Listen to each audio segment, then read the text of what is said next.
you a question that just popped into my head. What kind of parallels do you see between President Obama and President Trump, as much as there are people who don't want to see that? I see a lot of them. How about you?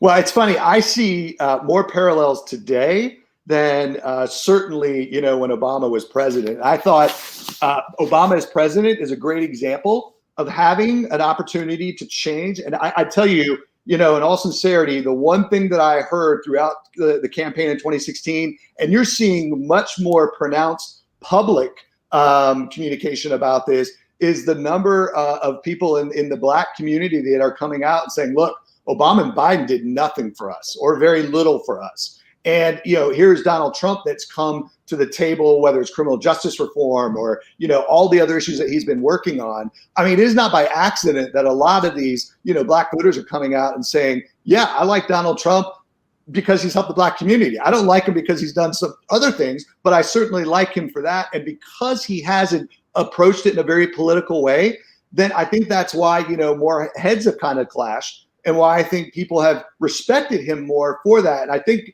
honestly, Zenny, I think he's going to get more of the Black vote in 2020 than he did in 2016. We'll see, but I think he is. I think for me, and I want to respond to that just as a Black guy, is the one picture that will always mark the Obama time is one that was in Black Enterprise. It was all of the White House staffers who were Black, who were lined up. They weren't staring at the camera. They were working on their BlackBerries. They were checking notes. It was powerful. And the reason I say that is because, I remember the first time in '86, not to go off on a rant or anything, that I saw somebody look like me in a magazine, and it changed my life. And so I don't think that people understand, Rick, is the power of seeing you in a position of authority, of power. And President Obama, who I know personally, was a guy who actually stopped. Maybe he would actually stop and listen. And to a lot of Black folks who thought that they were out of the realm, and we have a mentality coming up, us Black folks, that you have to ask or kowtow to someone white. And even some people listening to this will disagree, but there's somebody in their family when they go home that talks that way. It's unavoidable. And President Obama represented a gigantic door into a new way of thinking about possibilities and dreams. And so when President Trump says that, I think that's what's missing. And that's what I wanted to get out there for your reaction and understanding. Or you may have an experience that says, well, Zini, I get that, right? Because we're just getting to know each other. So I don't want to be unfair, right? You know what I mean? But I want your thoughts on that. Look, I think that as we move forward as a country, our country is very diverse. And, we talk about opportunities for the first woman to become president, and maybe the first Latino to become president. And all these things are important as a country, because look, I mean, let's be honest, we're the model, right? We're supposed to be the model of democracy for the world. And in what we've seen over years of just kind of, in my opinion, inept politicians on both sides, we have lost that standing to a great extent. And frankly, that was one of the reasons President Trump wanted to run. I mean, he was tired of seeing our country get really just plowed over by kind of do-nothing politicians. And you can see what kind of consternation it's caused. I mean, he's tried to buck the system, and the system has clearly bucked back many times at him. And I think, to your point, though, yes, it is important that we take all this into consideration, because I'm not you. I'm not Black, and I don't know what is going through your head in terms of when you see Obama elected versus when I see Obama elected, or when you see Trump elected versus when I see Trump elected. And I think all those things are important to kind of keep into consideration as and this is the reason why it's important, because right, we're the ones teaching the next generation and the generation after that of children and voters and people that are going to be in politics. And they're coming along the way, and they want to be involved in the process. They want to participate. And to your point, race, color, eye color, hair color, nothing should be an impediment for anybody to say, you know what, I think I have something to contribute to America. I'm going to run for political office, and not be dissuaded in any form or fashion of that. And I think that's the important message that we need to communicate. And whether our leaders are doing it, or whether staff for those leaders are doing it, in the sense of politics, I think it's important because I've heard that many times, when people see, oh, I saw you, you were, White House chief of staff. That's an amazing role. I want to be able to do that. Or I want to be a congressman or governor or whatever it is. It's important that we encourage that, not discourage it. And I want to get your reaction. Having said this, I'm actually perfect segue. Channel 4 in the UK presented this. It says revealed Trump's 2016 plan to deter black voters. And I think that says it right there. Is that the case? They said that they uncovered a treasure trove of data aimed at folks who look like me. And I asked that because one thing that I had brought to the Democratic Party in 2016, they didn't allow any 62 media to cover the convention. Mm-hmm. And that was to do with some people who remembered my assisting President Obama, or now president, when he was senator, against Hillary Clinton. And I'll just say we were effective, and I'll leave it at that. Mm-hmm. But my point is, I explained to them that the Republicans, you all were better coordinated in terms of social media, I thought.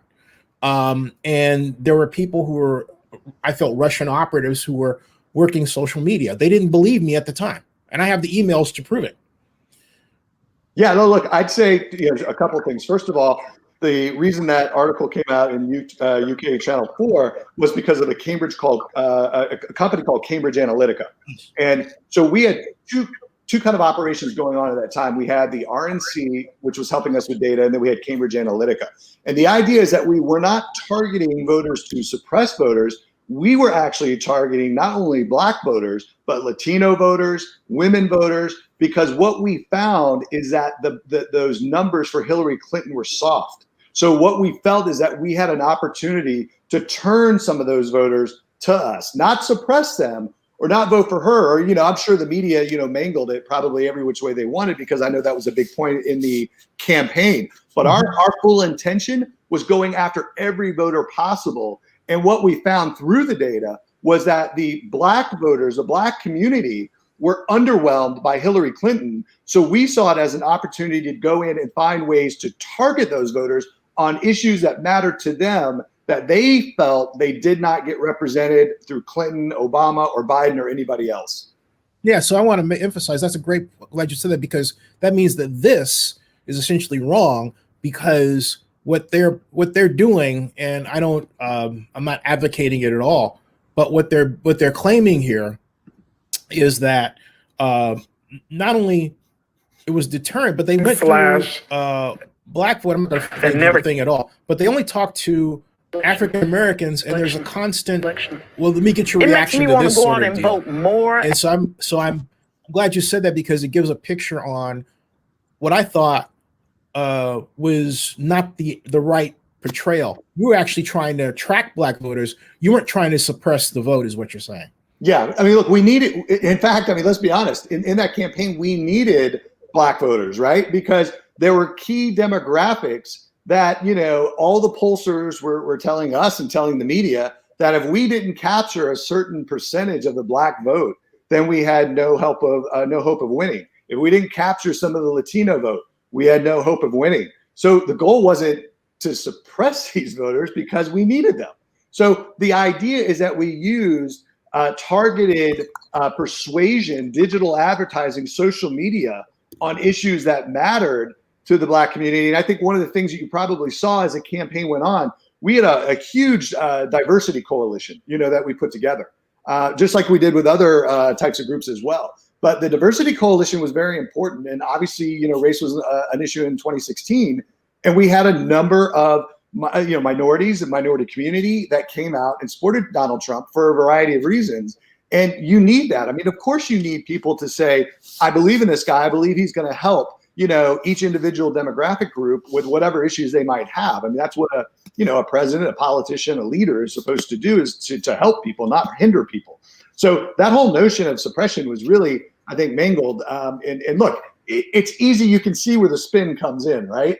Yeah. Instead of going after them, if it looks like we're suppressing them, then, it sends a different message clearly. But that wasn't the message we were trying to send, because we needed the community, all kinds of minority communities, to vote for us.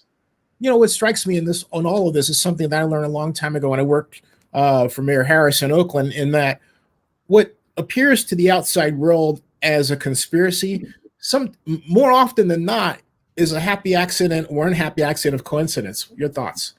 Yeah, no, look, what we found with that example is exactly what I had said a second ago.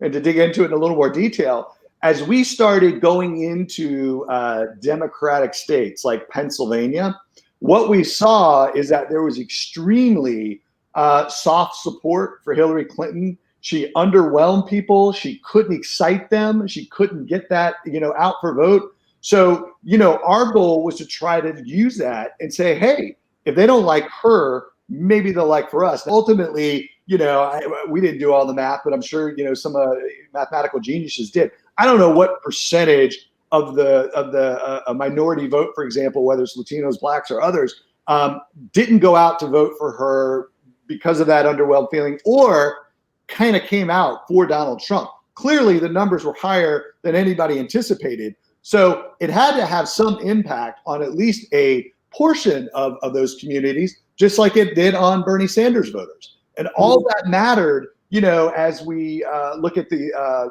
each state and the votes that you need. I mean, you go back, you look at Wisconsin, you look at Michigan. We didn't win those states by, millions of votes. I mean, Wisconsin, I think, was 10,000. Michigan was 13,000.